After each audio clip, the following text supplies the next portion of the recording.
যারা ধরতে পারবে না টেনশন নাই, এক ভাই আর এক ভাইয়ের কান্দির উপরে হাতটা দিয়ে দাঁড়াও। আমার ভাজানের আর বলো মালিক আর জীবনে গুনাহ করব না, মালিক তোমার জান্নাতে দাও। এইবার দুইটা হাত জাগাইয়া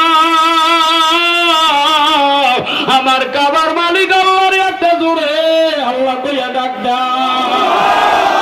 আরেকটু জোরে জোরে জোরে জোরে। ও যুবকরা হাতটা সোজা করিয়া রাখো আর বলো মালিক যদি মরিয়া যায় আমার জানা যায় আইও। কে কে পারবা ধরো, ঈদের মাঠে যেমন বুকের সাথে বুক লাগাও, ঈদের একটু লাগাও, হাত দাও। এইবার দুইটা হাত জাগাইয়া আমার কাবার মালিক আল্লাহর একটা জোরে আল্লাহ কইয়া ডাক দাও। আরেকটু জোরে জোরে জোরে জোরে। ও যুবকরা হাতটা সোজা করিয়া রাখো আর বলো মালিক